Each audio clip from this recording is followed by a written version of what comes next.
예, 제가 내용을 읽어보겠습니다.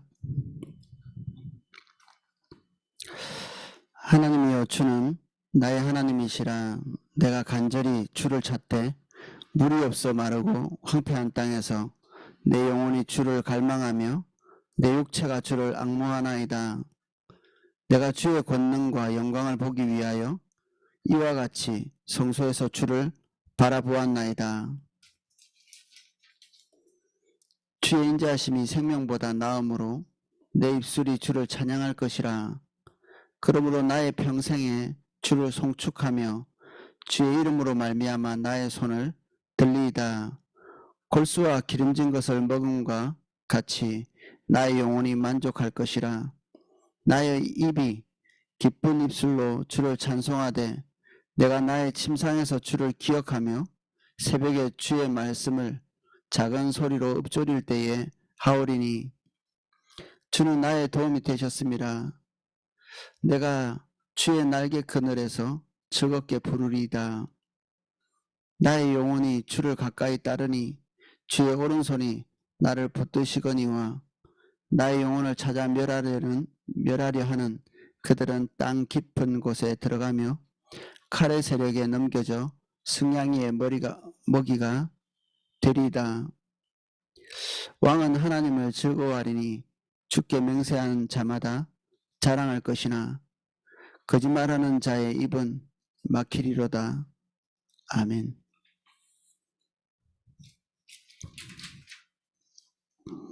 일절입니다.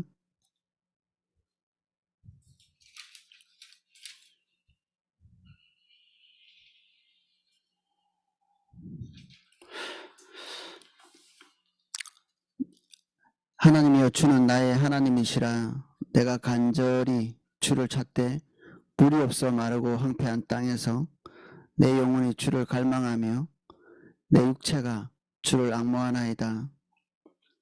이 시편 63편 61편부터 62편, 63편, 64편까지 다 이 압살롬에게 쫓기고 있을 때, 그리고 왕궁에서 쫓겨나서 광야에 머물고 있을 때, 그때 기록된 시편이라고 이렇게 적혀 있습니다. 유대 광야,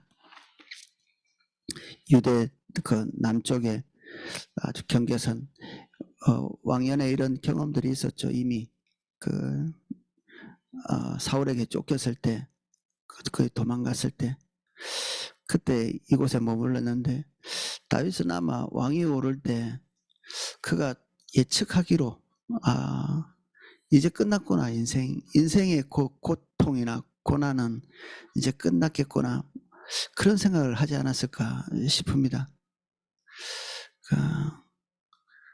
무슨 힘든 일이 있을까?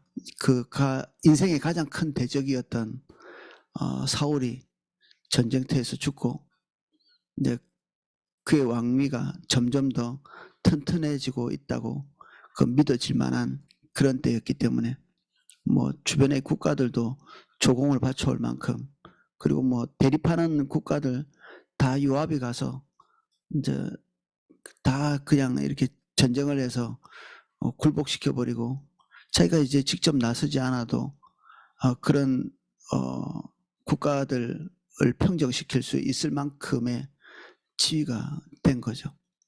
모든 것이 다 순탄할 만한 그런 지점까지 갔는데, 거의 뭐 인생의 거의 이제 어떤 후반기, 이제 별일 없이 인생을 끝내야 되는 그런 시점이 다가오는 그런 때에 지금 이 상황이 벌어진 거거든요.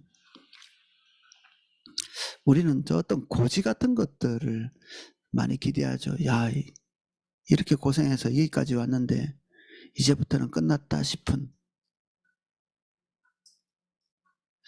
그 야곱도 젊을 때 뭐 실수한 것들, 그리고 젊을 때 고생한 것들, 라반 밑에서 그렇게 이렇게 속임 당해가지고 14년 또 7년 이렇게 고생에 고생을 거듭해서 하나님의 큰 은혜를 받아서 그래도 자기 인생에 이제 어떤 지위를 확보할 수 있는 재산도 좀 모으고 라반의 그 뭐랄까 교활한 그런 뭐 어떤 부조리 그곳으로부터 이렇게 이탈해 나가고, 그리고 또 자기 인생에 또 하나의 큰 산이었던 에서와의 관계, 이게 죽을지 살지 모르는 그것까지도 이렇게 통과하고 나서 이제 인생이 이제 끝났겠거니, 이제 고통스러운 일은 끝났겠거니,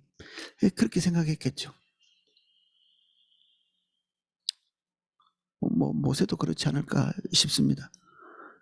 40대까지 그 사람을 어떻게 죽여가지고 거기서 쫓겨나서 이 광야에서 그냥 자식하고 그리고 십보라하고 같이 가정을 꾸리고 거기서 40년간 살았는데 이렇게 늙어서 죽겠거니, 별 일이 없겠거니. 요셉은 어떤가요? 요셉도 그럭저럭 이제 뭐 풍파가 있고 환란이 있었지만 그래도 뭐 이 노예기는 해도 어느 시점에는 그래도 주인에게 인정받고 그럭저럭 살만한 그런 위치까지 올라갔는데 거기서 감옥 갈 일이 생기고, 감옥에서도 그럭저럭 살만한 그런 시점에 또 환경이 또 바뀌면서 총리가 되고, 총리가 돼서 모든 것이 다 끝날 줄 알았는데 다시 그의 인생의 중요한 어떤 시련의 기간, 그 형제들과의 그 관계를 풀어내 가야 되는, 그리고 과거의 것들은 다 그냥 잊어버리고 잘라버리고 애굽에서나 잘 살아야지 뭐 그런 생각이 들 만한 때에 다시 마음을 격동하게 하는 그런 것들을 보내시죠, 하나님이.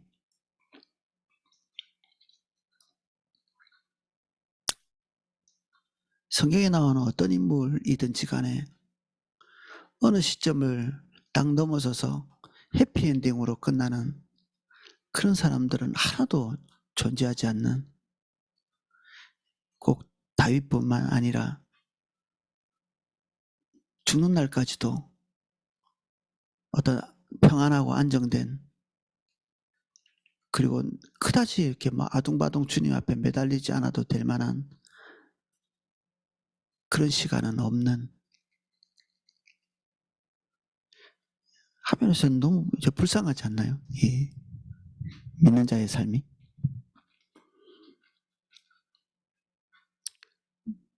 이 노년의 광야에 가는 것과 젊은 날에 이 광야에서 사는 것은 또 다른 문제겠죠. 아예 없었던 때와 있었던 것을 빼앗긴 그때는 전혀 다른 문제일 거고,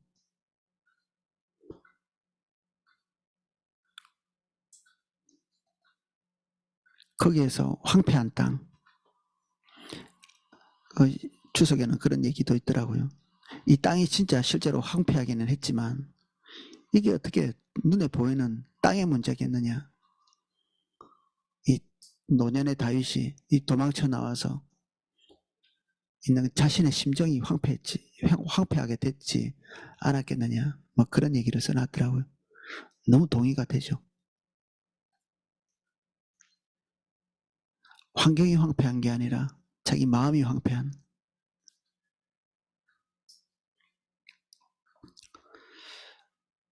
내 영혼이 주를 갈망하며 내 육체가 주를 앙모하나이다. 이 앙모하나이다와 사모하다는 말이 비슷한 말인데, 앙모한다는 말은 체력이 고갈될 정도로 주님을 바라보는 걸 말합니다. 자기가 탈진할 정도로. 너무 상사병이 걸리면 죽기도 하고 이러잖아요. 어떤 대상을 너무 좋아하고 그걸 위해서 그냥 온전히 다른 것들은 하지 않고 거기만 주목하고 있는, 식음을 전폐한다는 말도 우리 종종 쓰고 이렇게 하는데, 딱 다윗이 지금 하나님 앞에 서 있는 자세가 식음을 전폐하면서 사실 잠도 이루지 못하면서 이 새벽에 깬다는 이런 얘기도 여기에 포함되어 있는데, 뭐 편안하면 새벽에 잠이 오죠. 네, 잠이 안 올 만큼, 눈이 떠질 만큼 목마른 자, 이 다윗의 처지죠. 온통 황폐한 것밖에 없는. 내가 주의 권능과 영광을 보기 위하여 이같이 성소에서 주를 바라보았나이다. 제가 아침에 잠이 좀 덜 깬 상태에서 이게 10편, 63편을 읽다가 좀 착각을 했습니다. 이게 성소에서 쓴 건가? 성소에서 하나님과 예배하면서 이렇게 쓴 건가? 이 성소라고 써 있길래 이게 자세히 읽어보니까 그게 아니고 지금 이게 쫓겨나서 광야에 있으면서 성소에서 주를 바라보았나이다 이런 얘기를 하고 있죠. 앞으로 그렇게 될 거라는 얘기인가? 그런 얘기도 뭐 억지로 막 갖다 붙이면 그렇게 될 수도 있겠는데 지금 현재 지금 자기가 성소에서 주님을 바라본다. 지금 하나님께서 이 기가 막힌 상황, 이 황폐하다고 표현되는 이 유대 광야에서 뭐 어떤 토굴 같은데 숨어 있는, 그리고 이 새벽에는 사실은 뭐 자기 부하들도 다 잠자고 있겠죠. 자기 혼자 한적한 곳에 가서 주님께 예배하고 있는 그런 시점에 주님이 가까이 오셔서 그를 만나주시는 그런 시점, 그 시점이 성소가 된 거죠. 거기에 가장 황폐한 지점에서 가장 영화로운 경험을 하는, 주님께서 오셔서 그를 만나주시는. 다윗은 믿음의 사람이라 상황이 다 풀리기 전에 주님과 대면하는 그 지점에서 모든 문제를 청산하는 경향이 있거든요. 이렇게 고통이 가중되다가 하나님을 만나는 그 시점부터 이제 내면에서부터 그 모든 것이 이렇게 해결이 되는, 내면에서 해결되고 나면 그 뒤에부터는 뭐 하나님의 손에 맡기고 기다리기만 하면 되는 아주 나쁜 상황인데도 내가 주의 날개 그늘 아래서 쉰다느니, 그 하나님의 보호 속에서 자기가 있다는 것을 확인하고 난 다음에는 그다지 고통스러워하지도 않고 힘들어하지도 않고, 이 믿음의 패턴이죠. 다윗이 한두 번 경험한 게 아니라 여러 차례 자기 삶 전체를 그런 패턴 속에 두고 있으면서 어려움을 타개해 나간 방법이기도 하고, 멀어졌던 주님과 가까워지고 결국 모든 문제를 주님 앞에서 풀어내는 다윗의 모습을 우리가 쭉 봐왔잖아요. 오르락내리락 들어갔다 나왔다. 인생이 그런데 결국 모든 문제의 그 정점에서 주님 앞에 서 있고 거기서부터는 주님께 맡겨놓고 자기 모든 것의 처분을 주님께 맡기는, 앞으로 잘 될 거다 뭐 그런 얘기도 하나님으로부터 받았겠지만 결과가 어떻든지 별로 상관이 없는 다윗에게 있어서 사실 이 왕의 자리를 빼앗긴 거잖아요. 다윗이. 우리는 항상 어떤 위치, 하나님께서 평생의 비전을 이루셨어 뭐 이런, 그리고 우뚝 섰어 그런 지점, 그게 인생의 목적이면 다윗은 대단히 불행한 위치에 있는 거죠. 우리가 서 있는 그 위치는 하나님의 부르심에 불과하거든요. 지금 사울은 그렇지 않았죠. 압살롬도 그렇지 않았습니다. 다윗은 그 가운데 끼어 있는 사람이고, 옛날에 기름 부었던 사울, 오늘 기름 부은 것 같은 느낌을 주는 압살롬, 옛날에 승승장구했던 사울, 지금 현재 승승장구하고 있는 것 같은 압살롬, 둘 다 하나님의 소명과는 관련 없는 사람이죠. 왕이라는 게 도대체 뭔지를 모르는 사람들이죠. 왜 왕이 되어야 되는지, 왕이 뭘 해야 되는지,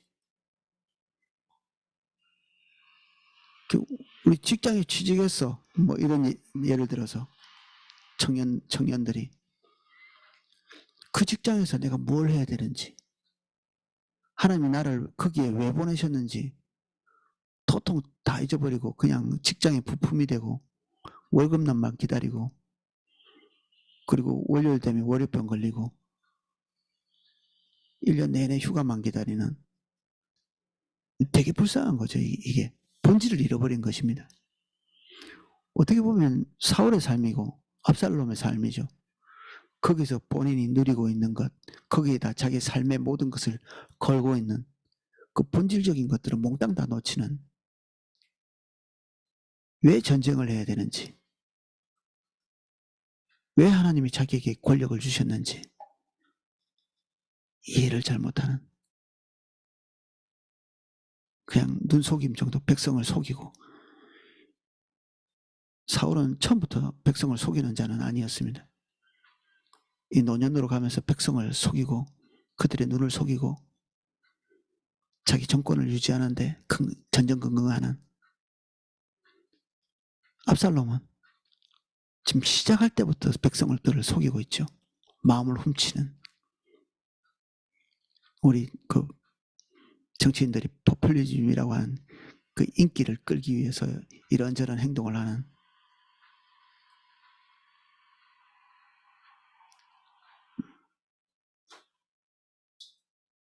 그래서 우리가 있는 그 자리에 대한 인식을 제대로 하고 있는 것은 결국 주님을 반복적으로 만나는 다윗밖에는 그 왕의 자리에 본질을 알지 못하는 거죠.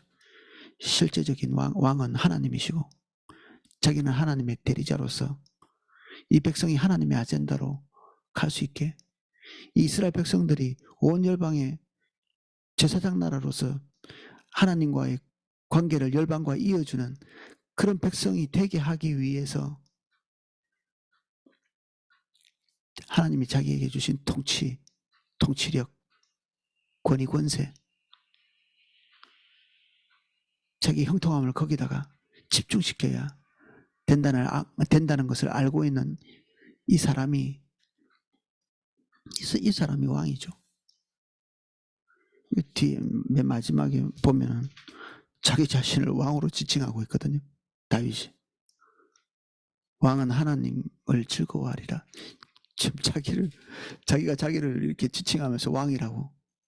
어떤 면에서는 뭐 나밖에 왕이 없어 뭐 이런 말로 들릴 수도 있겠지만 자기 자리를 아는 것입니다. 하나님이 왕이신데 주님이 자기를 거기에 세운 것을 알기 때문에 지금 왕궁에서 쫓겨나고 온 백성들이 자기를 대적하는 그 시점에도 하나님께서 자기에게 주신 그 소명이 끝나지 않았음을 확인하는 순간에 자기 자신은 아직도 여전히 왕인 것을 스스로 시인하는 거죠. 내가 아직 가야 될 길이 있고, 예수님하고 비슷하죠. 어떤 면에서는 모든 백성들이 다 손가락질하는 그 시점쯤에도 그분은 이스라엘의 왕이시고 자기 길을 가시고 하나님께서 본인에게 하게 하시는 일이 무엇인지를 놓치지 않는,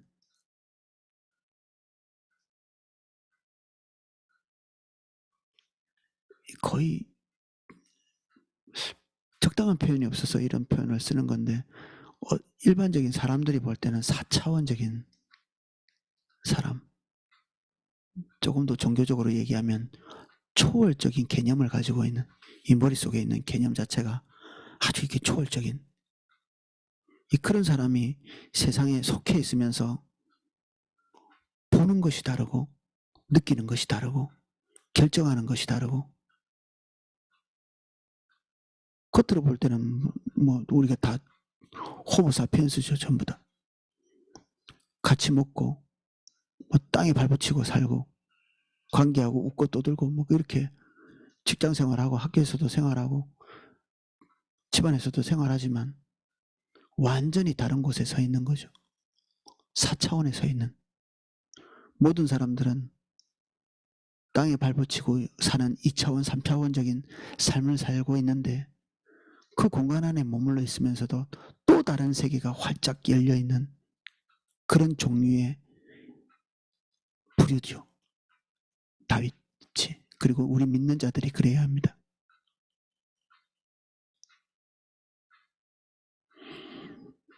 이거는 뭐 하나님을 위해서 이런 것을 좀 더 하고 저런 것을 더 하고 이런 것보다 훨씬 근본적인 것입니다. 우리가 어떤 삶을 살고 있는지를 하나님의 계시를 통해서 인식하는 것.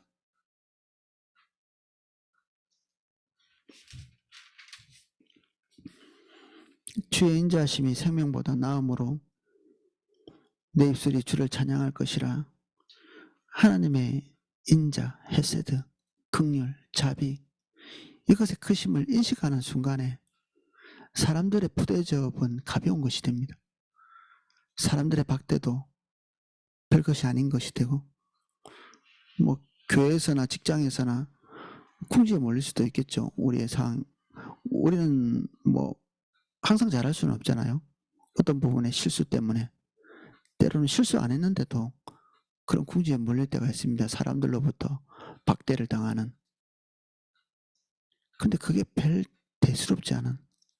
그래서 자기의 죄에 대한 어떤 적절한 조치를 하고 난 다음에는 그 다음에 자기에게 일어난 일이 별 대수롭지 않고, 그리고 뭐 갚을 것이 없는 상태인데도 궁지에 몰려 있을 때도 별로 대수롭지 않은, 하나님과 자신과의 계산이 끝난 사람, 그리고 사람과의 관계에서 빚진 것이 끝난 사람, 그 뒤에는 사람들이 자신을 향한 어떤 부정적인 대우, 그런 것들이 별 문제가 아닌 그런 사람이 됩니다. 우리 그릇은 사람이나 환경을 통해서 채워질 수 없다고 우리가 몇 번 나눴잖아요. 주님께서 우리의 그릇을 채우시고 나면 그런 것들이 대수롭지 않죠. 있어도 그만, 없어도 그만입니다.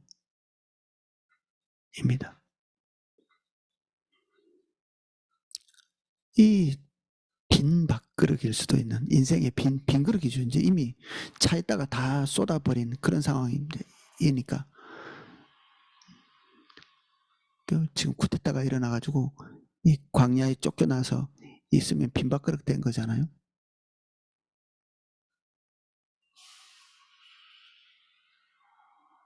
근데 여기서 하나님께서 기대치 못했던 그 은혜를 채워주시는,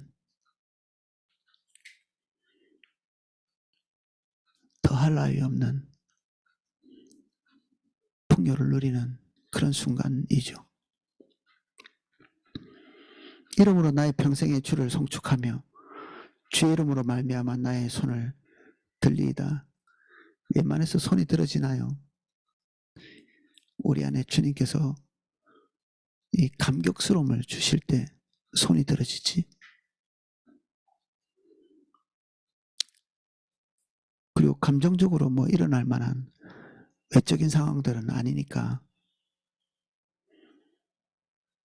근데 주님 오실 때 우리가 은혜를 경험한 사람들은 알듯이 주를 향해서 더 뭐 표현할 수 없는 어떤 감격이 주를 향해서 일어나는 거죠.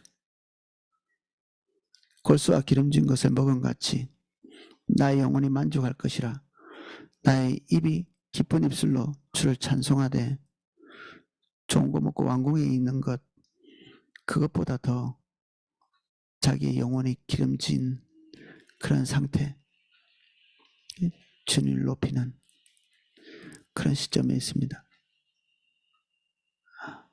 내가 나의 침상에서 주를 기억하며 새벽에 주의 말씀을 작은 소리로 읊조릴 때에 하오리니 주는 나의 도움이 되셨음이라. 내가 주의 날개 그늘에서 즐겁게 부르리이다.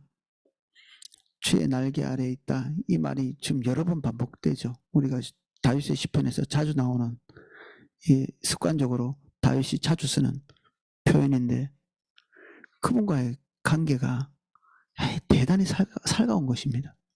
외적인 환경은 아주 이게 모질고 박한 환경인데 주님 안에서 안정감을 깊이 누리고 있는 다윗이 습관적으로 쓰는 말, 내가 하나님의 날개 아래에 있다, 이런 표현들을 계속 씁니다. 그리고 사람들이 없는 외롭고 고독한 시간을 다윗이 굉장히 즐겨하죠. 사람이 차단될 때는 우리가 되게 불안해하고 두려워하는 그런 경우가 있거든요. 아니면 사람과의 관계가 없으면 염세적인 어떤 사람이 된다든지, 사람과의 관계가 있을 때에도 그 관계 때문에 영혼이 복잡하고, 사람과 관계가 없이 외롭고 고독한 곳에 있는데도 염세적으로 돼가지고 사는 게 허무하다.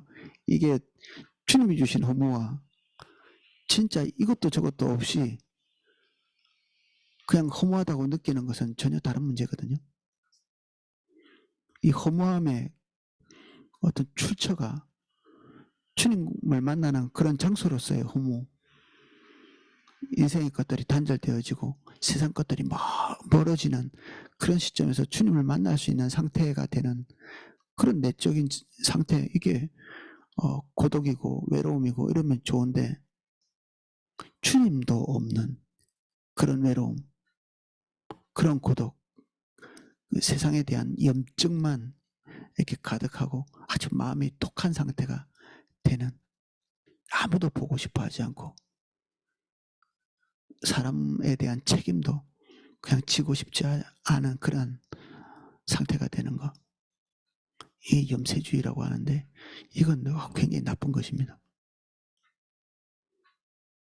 사람과의 관계는 희열이 있죠. 주님께서 만나게 하셨고, 그리고 섬기게 하시고, 때로는 섬김 받기도 하고, 이러면서 하나님이 그 관계를 통해서 하나님의 생명이 나누어지도록 하는 것이잖아요. 그걸 가지고 자기 이득을 취한다든지 자기 중심적인 생각을 가지고 사람들을 조종하고 군림하고, 이런 죄된 관계가 하나님께서 차단하시기를 원하시는 관계지, 관계 자체는 주님께서 우리를 존재하게 만드는 어떤 존재의 방식이기도 합니다. 관계라는 것이. 그래서 산에서는 건강하게 살 수가 없습니다. 혼자서 뚝 떨어져서. 그래서 두 가지를 다 경계해야 됩니다.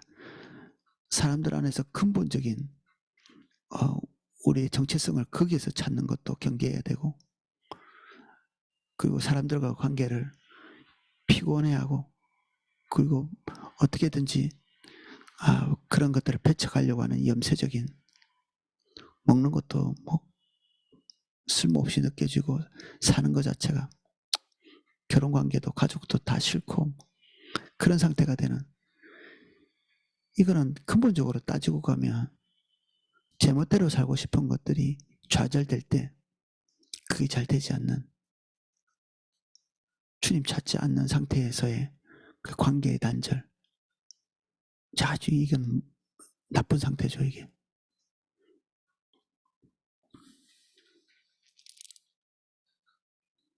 나의 영혼의 주를 가까이 따르니 주의 오른손이 나를 붙드시거니와 나의 영혼을 찾아 멸하는 그들은 땅 깊은 곳에 들어가며 칼의 세력에 넘어져 승냥이의 머리가 되리이다. 먹이가 되리이다. 이게 어떤 계시적인 차원이기도 하고, 실제로 이렇게 악인들의 종말이 왔고, 그들이 지금 가지고 있는 강력한 세력, 힘, 파워, 이게 순식간에 사라지는, 한순간에. 우리 이거 여러 차례 사실 보지 않았나요? 우리가 세상 정권들이 어떻게 되나 이렇게 우리 많이 봐왔잖아요. 지금 우리가 20대도 아니고 30대도 아니고, 그래도 40대, 50대, 60대, 70대 이렇게 우리가 세상을 그래도 이렇게 조망해 볼 수 있는 그런 나이가 다 됐잖아요. 어떤 강력한 권력이 있었고 그 권력이 영원히 갈 줄 알았는데 어느 시점에 무너지고 허물어지고 지금 뭐 세상의 왕좌에 있는 것처럼 떵떵거리는 그런 세력들이 있죠. 지금 현재도 붕괴되고 있고 붕괴될 것이고 이전에도 붕괴되어 왔고 결국 우리 눈에 볼 때 대단해 보이는 그들의 그 힘의 출처가 영원한 데서 오지 않았다. 하나님께서 얼마든지 내렸다가 올렸다가 그래서 우리 믿는 자들은 다니엘 같은 시선이 꼭 필요합니다. 다니엘은 총리를 뭐 여러 차례 하면서 왕도 바뀌고 국가도 바뀌는데도 그걸 하나님께서 보게 하셨잖아요. 특별한 은혜죠. 이런 것들이. 오래 살면서 국가들이 어떻게 바뀌고 왕조가 어떻게 바뀌는지를 보는 그러면서 하나님이 그에게 계시한 것이 무엇입니까? 나라는 무너지고 세워지고 무너지고 세워지고 무너지고 세워지고 하나님의 나라는 영원히 서게 될 것에 대해서 보게 되는 이게 다니엘의 말씀하신 예언이거든요. 그 뭐 금신상 어쩌고저쩌고 하면서 이렇게 나오는 것들 이거를 본 것입니다. 인생이 100년도 잘 살기 어려운데 100년, 200년, 300년, 400년, 1000년, 2000년 쭉 가는 그 하나님이 세웠다 무너뜨렸다 세웠다 무너뜨렸다 하면서 하나님이 당신의 뜻을 이루어가는 것들을 다니엘에게 보이신 거거든요. 그래서 우리는 이 땅에서 뭐 잠깐 살지만 우리의 눈과 시각은 하나님 편에서 초월적인 역사도 이렇게 흐름을 볼 줄 알고 오늘 강력해 보이는 것에 주눅들지 않고 오늘 소박한 삶을 살도록 인도하시는 여기에서 우리가 또한 주눅들지 않고 주님이 인도하시는 그 길을 이렇게 밟아가는 것 이게 하나님의 큰 그 역사의 어떤 태엽 같은 것을 돌리는 중요한 발걸음인 것을 이해하고 닦고 말씀대로 이렇게 걸어가는 거죠. 예수님이 하신 일도 한면에서는 위대하지만 한면에서는 소박하게 그지없는 것들이죠. 예수님이 뭐 세상 지위를 얼마나 누리셨습니까? 누가 이렇게 그런 지위에 앉혀준 것도 아니잖아요.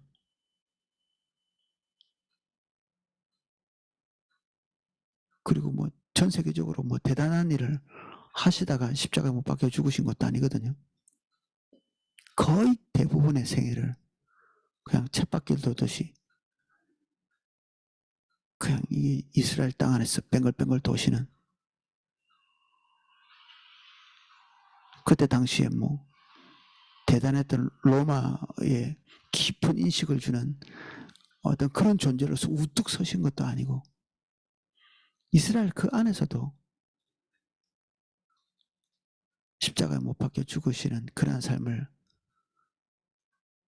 자기 생애 내에서 그냥 그것으로 삶을 종결을 하셨잖아요.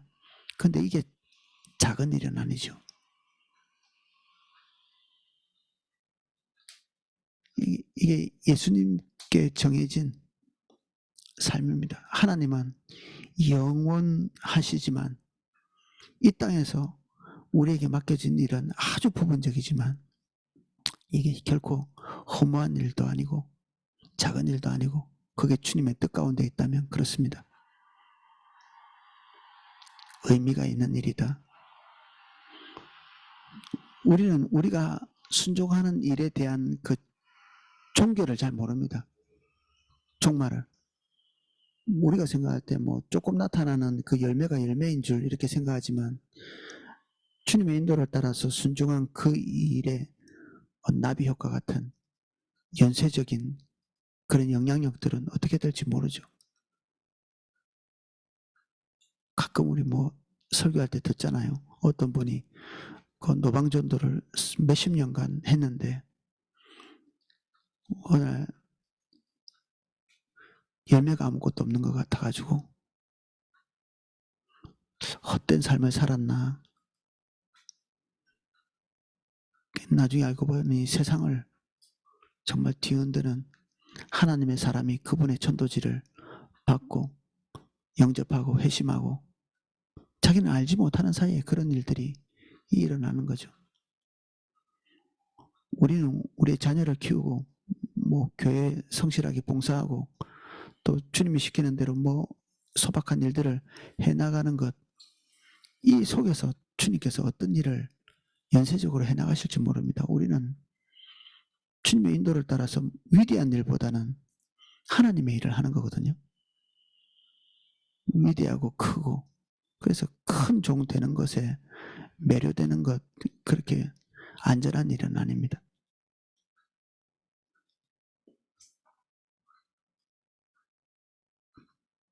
적들은 사실 우뚝 서고 싶어하는 자들입니다. 사울도 그렇고 지금 이 다윗의 대적이라고 볼 수 있는 이 사람들도 목표는 우뚝 서는 거였겠죠. 그 자리가 하나님 앞에서 어떤 의미를 가지는지도 모르는 채 그냥 세상적 관점에서 주변 나라들이 그러하듯이 그 자리를 어떤 뭐 최종적인 인생의 목적인 양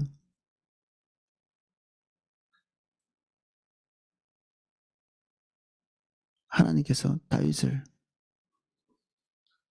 향해서 비전을 회복시켜 주십니다. 왕은 하나님을 즐거워하리니 주께 맹세하는 자마다 자랑할 것이나 거짓말하는 자의 입은 막히리로다. 온 백성을 다 속였잖아요. 압살롬이, 아이도멜이. 그래서 지금 궁지에 몰려 있는데 그 거짓말이 우리가 하나하나 여론을 바꿀 수는 없죠. 우리가 그걸 어떻게 하겠습니까? 지금 뭐 뉴스에 나와서 할 수 있는 것도 아니고. 사실 압살롬의 반역 이후에도 세라의 반역이 있었고 또 다른 반역들이 뭐 성경에 적혀 있는 것만 지금 이 압살롬 외에도 한 2번 이상 반역이 일어나거든요. 압살롬처럼 이렇게 쫓겨나갈 정도는 아니지만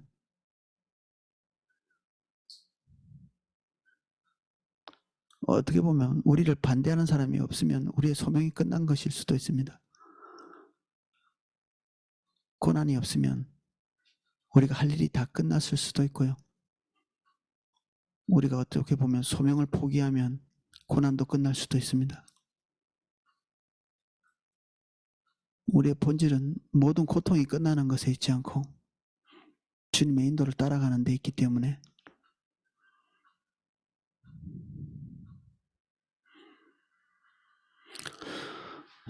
그래서 우리는 좀 세상에서 배운 그 진리 아닌데 진리라고 하는 것들 그런 것에서 우리를 좀 털어버릴 필요가 있습니다. 우리가 많이 배워온 것들 소위 말하는 고진감래 이제 언제 이렇게 쓴 것이 지나가고 단 것이 올 것인가 뭐 이 고통이 지나가면 행복한 날이 오겠지 막 그따위 것을 우리가 기대하는 것은 사실 육신적인 삶입니다. 영원히 뭐 고통 속에 사는 것이 우리의 삶의 목표도 아니지만 우리의 목표가 주님의 인도를 따라가는 데 있고 주님께서 우리에게 삶의 의미를 주시는 데 있거든요. 그러니까 우리의 목표가 달라져야 됩니다. 언제 이거 끝나나 이렇게 하면 안 되고요. 언제 백수 벗어나나 뭐 이런 청년들 같으면 거기 가자마자 고통스럽습니다. 그리고 우리가 해결해야 되는 문제 하나 끝나도 그 뒤에 문제 또 있거든요. 우리가 죽기 전에는 문제가 끝나지 않습니다. 내 문제가 아니면 다른 사람이 또 나에게 근심과 염려를 안겨다 주죠. 그러니까 다윗처럼 주님 안에서 주님이 주시는 평온과 안식, 그리고 우리의 삶이 무의미하지 않은 것, 다소 고달플 수 있지만 그 고달픔이 주님으로부터 오는 중대한 의미를 함유하고 있는 것을 인식할 때 우리는 진짜 안식을 누릴 수 있죠. 외부에서 우리를 볼 때는 정말 힘들겠는데? 근데 우리는 3차원적인 삶을 살고 있는 사람들이 이해 못하는 평온과, 그리고 그것을 견딜 수 있는 힘과 능력이 우리 안에 내재하고 있습니다. 그렇게 됩니다. 4차원에 살고 있는 거죠. 거룩한 4차원의 세계에서 그들이 알지 못하는 힘의 공급을 받고 알지 못하는 방향으로 가고 알지 못하는 것을 성취하고 있는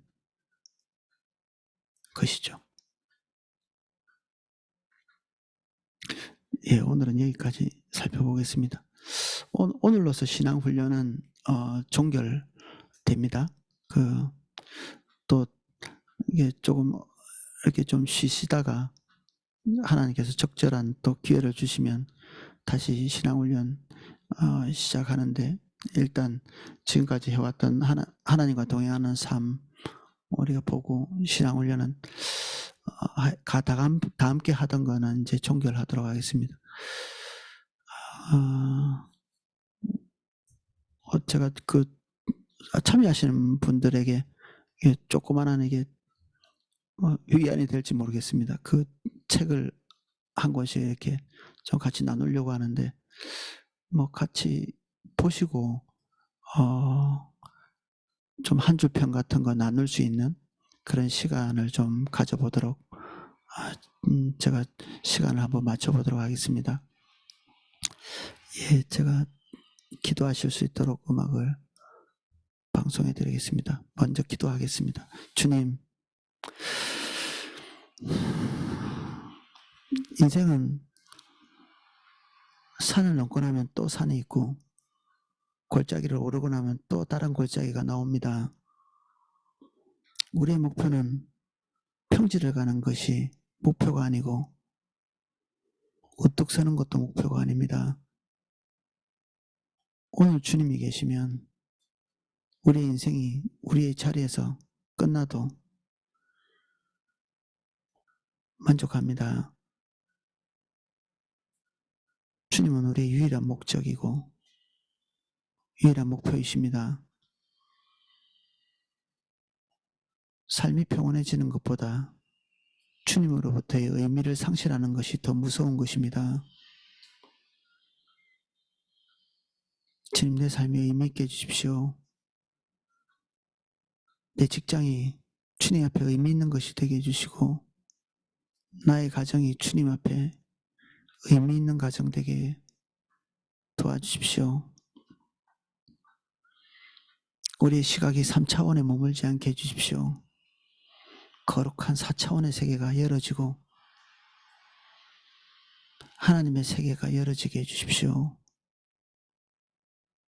무엇을 이루는데 혈안이 되지 않게 해주시고 주님의 세계가 열어지게 해주십시오. 예수님 이름으로 기도합니다. 아멘.